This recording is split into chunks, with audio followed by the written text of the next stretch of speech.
You usually hear about the afterlife framed as, well, this grand overarching scale of justice, right? Like you live a generally good life, you go up. Right, an aggregate score of your entire existence. Exactly. You live a bad life, you go down. But imagine a universe where the rules are just so intensely hyper-specific, Hmm. and so incredibly rigid that the literal split second before you die, just that immediate final flash of consciousness, is the single switch determining your entire eternity. Just that 1 millisecond. Yeah. Like if you hold a noble thought in that exact millisecond, boom, you wake up as a celestial being. But if you panic Yeah. or you have some base reaction, you literally wake up in your next life as a pig.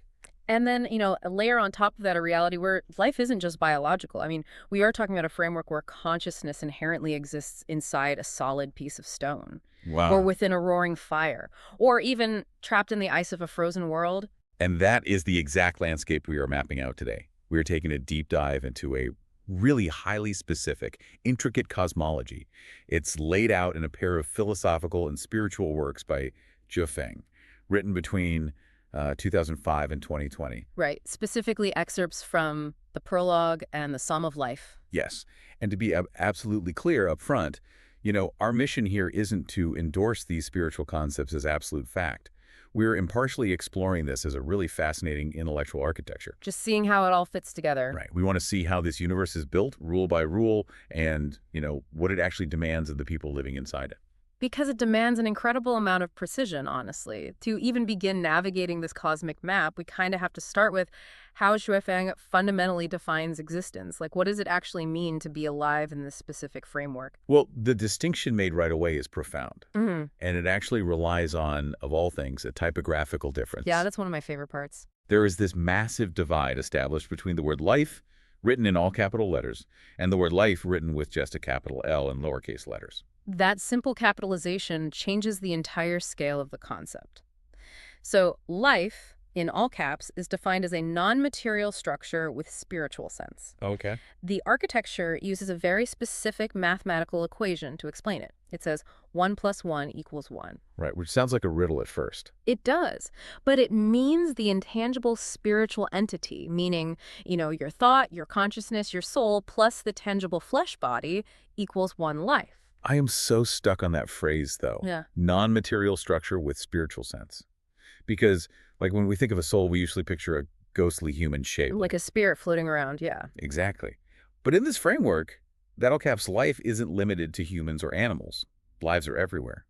The text says they exist in the deep blue sea, in the frozen world, in fire. Yes, fire is explicitly mentioned. So according to this 1 + 1 = 1 equation, a roaring fire has a tangible body, the heat and the flames, plus a non-material spiritual structure. Exactly. Which brings us to life with just a capital L. That is defined simply as the journey of that all caps life in this specific world. Got it. And Feng uses a really compelling metaphor for this lowercase l journey. It is described as a traveler being issued a single-entry visa with highly specific traveling dates. I love that analogy. You get your stamped dates, you cross the border into this physical realm, and that is the exact window of time you have. Right, no extensions. There is no extending the trip. And to navigate that trip, there's another analogy here, comparing the physical body to a car and the spiritual entity to the driver. The driver being the all caps life. Yeah. The car is just the temporary chassis you rent at the airport, and the driver is the soul steering it around. Yeah. But I want to push back on this framework for a second. Oh, let's hear the pushback. Because cosmologies that separate the body and the soul so drastically, they often fall into a really specific trap, right? Like, if my physical body is just a disposable rental car, and my entire human existence is just a temporary vacation on a single-entry visa, it sort of implies the physical world doesn't actually matter. I see what you mean. It paints this reality as just, I don't know, a meaningless waiting room until the visa expires and the quote-unquote real spiritual journey continues. It is a super common conclusion to draw, honestly. But looking closely at the architecture of this universe in the text, the physical world absolutely does matter. Okay, how so? Both the material world and the non-material world are the necessary required spaces for life's activities. Think about it this way. The physical world is the required track for the car to drive on. Oh, I like that. The track. Right. Yeah. Yes, the car is a temporary carrier. But without that highly tangible carrier and that physical track, the non-material spiritual entity has absolutely no friction.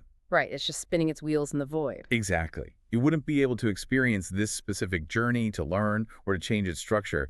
The physical realm is the crucible where the spiritual entity actually does its work. So the track is necessary to run the race, even if you eventually, leave the stadium. That's a great way to put it. That makes total sense. Yeah. But if we have all these drivers, these lives, how do their specific vehicles actually get manufactured?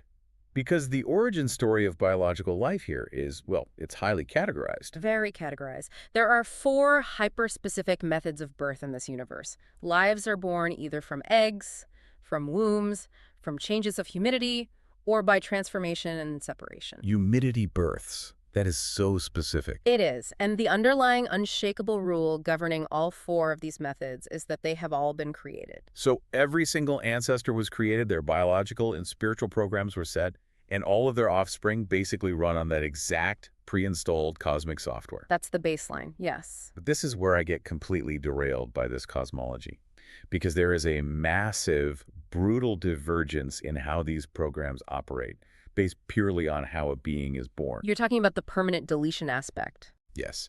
Okay, so the egg and womb birth are placed in one category, right? They reproduce naturally, based on temperature and humidity. When they die, their physical bodies return to dust. The rental car breaks down. Exactly. But their spiritual entities, that all caps life, never die. They simply exit the rental car and move on to their next journey. Right. They might go to heaven, return to the mortal world, reincarnate as an animal, or, fall into hell. They possess an eternal soul. But then look at the other half of the births. Beings born from humidity or transformation.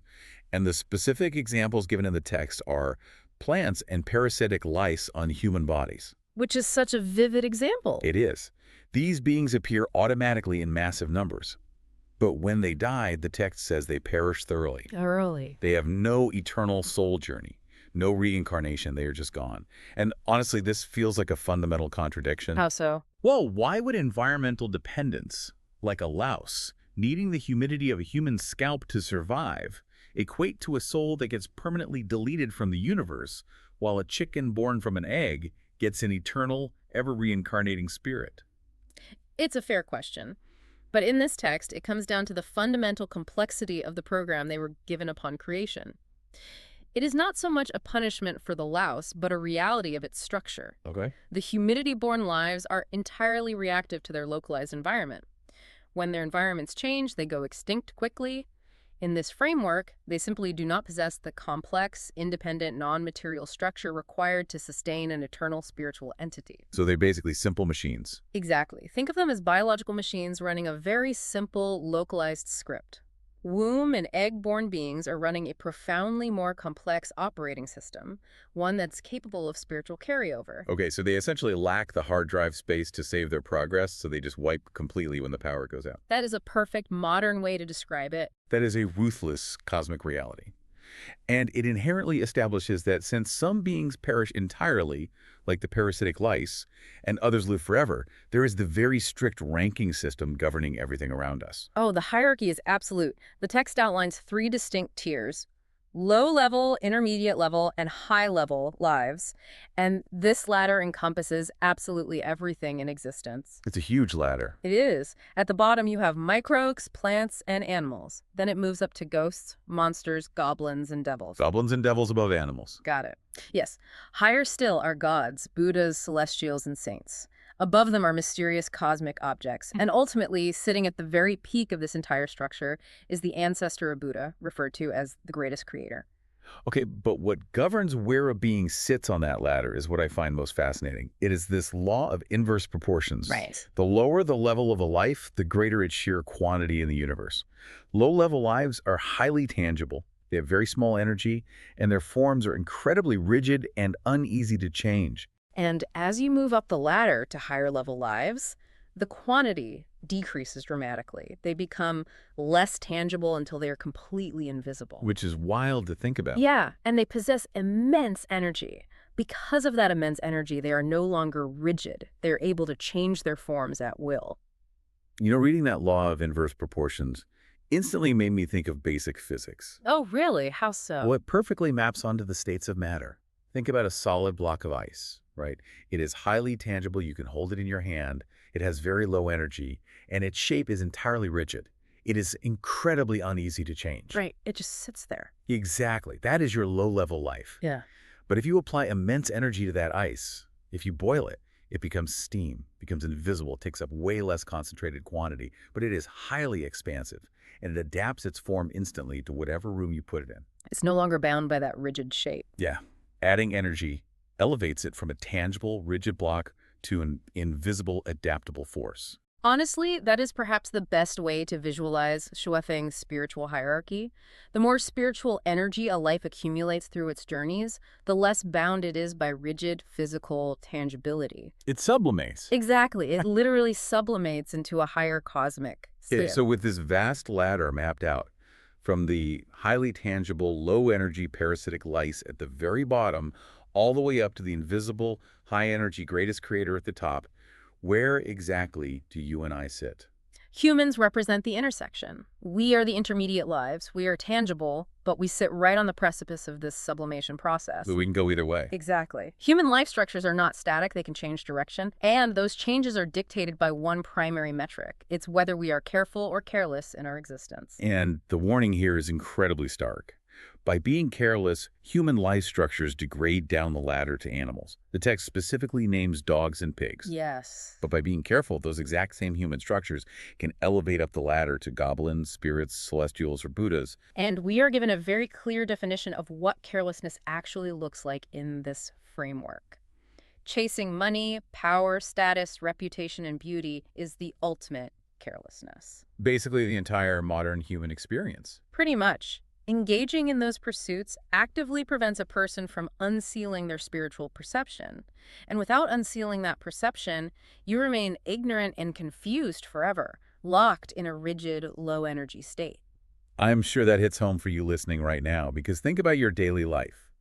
Everything in our society is fundamentally built around chasing money, status, or beauty. It's all we're taught to care about. Right.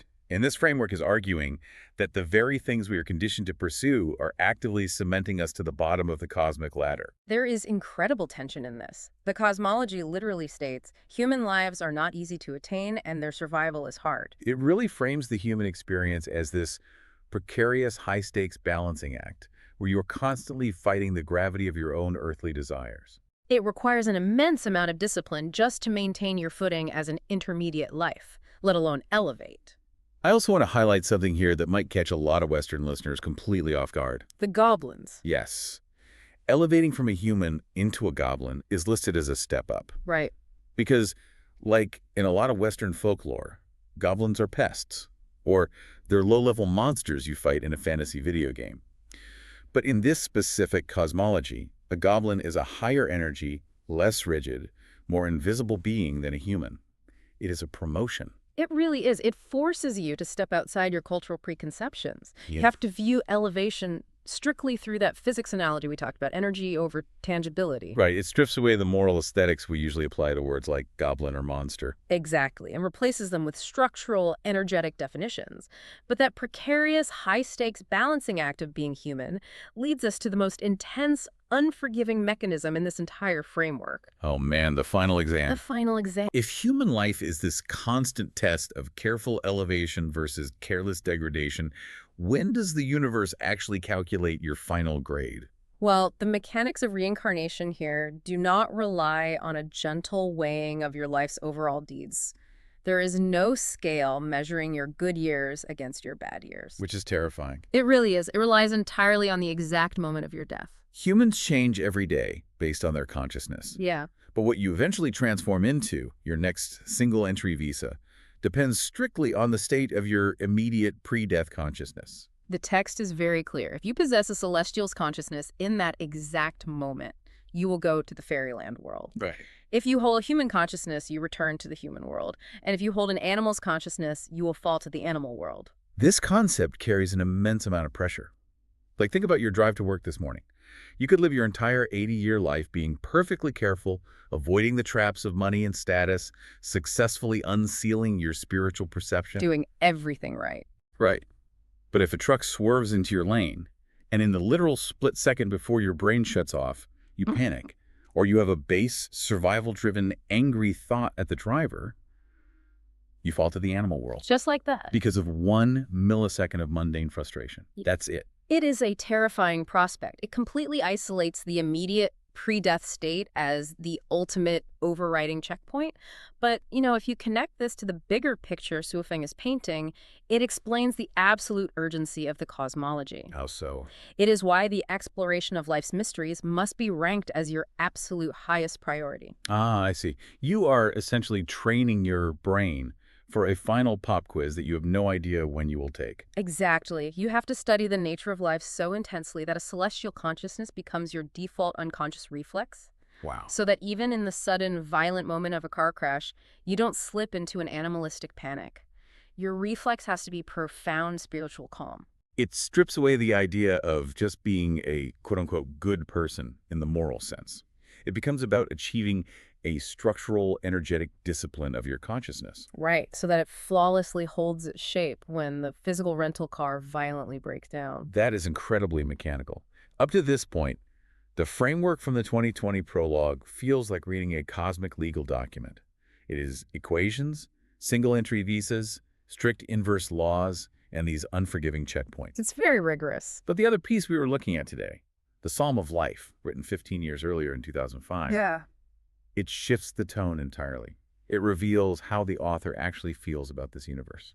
The shift is jarring in the best way possible. It moves from systematic, rigid philosophy to profound, poetic reverence. Yeah. Exploring life is no longer just a mandate to avoid becoming a pig. It is deemed the most lofty and greatest thing an intellect can undertake. The metaphors in that text are just beautiful. It stops talking at 1 + 1 = 1, and it starts describing life as a stream running from snow-capped mountains down to the cerulean ocean. It calls life an ivy vine unfolding its green leaves and branching across cliffs and precipices. It says it's an endless cave full of strange rocks and a narrow, meandering footpath bypassing brambles. It paints a picture of something that is resilient, incredibly adaptable, and constantly seeking connection and expansion through the physical world. But the metaphor that really stopped me in my tracks was this line. It says, life is a rainbow of flowing light, burning itself fiercely and fully, decorating the firmament, and finally mixing itself into other objects in forms of energy. It is a striking image. It is, and it beautifully ties everything back to that physics analogy we talked about earlier. The steam analogy. Exactly. The idea of a rainbow burning itself fiercely and becoming invisible energy perfectly mirrors the strict mechanical rule that higher-level beings possess immense energy, become invisible, and mix with the cosmos. It really does. It takes the terrifying, rigid law of the cosmic hierarchy and turns it into a poem. The goal isn't just to survive the pre-death checkpoint. The goal is to become the rainbow, to burn off your tangibility and mix into the energy of the universe. The rigid rules of the hierarchy and the poetic reverence for existence are fundamentally telling the exact same story. Whether life is trapped in a stone, crawling as a louse, or sublimating as a celestial, it is all a constant, beautiful process of energy transformation. It is such an intense framework to wrap your head around. The stakes are as high as they can possibly get. I mean, we started with that foundational equation, the intangible soul plus the tangible body equaling one life. And we explored the reality that your physical existence is just a rental car on a single entry visa. We mapped the vast ladder of the universe from humidity-born lice running localized scripts that perish entirely, up through the precarious intersection of humanity. Right up to the high-energy, invisible beings shifting forms at the very top. And we confronted the terrifying reality of that ultimate checkpoint. The immediate pre-death consciousness that dictates your entire cosmic trajectory in a fraction of a second. It is a cosmology that demands absolute attention. It really does. But before we wrap up today, I want to leave you with one final provocative thought. There is a dangling thread in this source material that we haven't touched on yet. Oh, I know exactly what you're going to bring out. The framework explicitly states that there are 8 mysteries on life, and it mandates that those who have successfully unsealed their spiritual perception need to explore and seek out these 8 mysteries. It's a massive call to action for the careful human. But the catch is, the text we've been provided never actually lists what those 8 mysteries are. They are entirely unwritten in these excerpts. A total mystery in themselves. Exactly. So I want to pose this directly to you listening.